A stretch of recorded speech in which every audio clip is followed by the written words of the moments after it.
Ako po si Daryl, ang sable operator ng Muto ng SP Divisoria, and nagamit po ito ng 4 na beses sa isang linggo na may total na 11 meters ng media.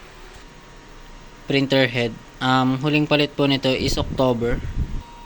Capping, ang huling palit po nito is this January na may 100% capping. Head clean.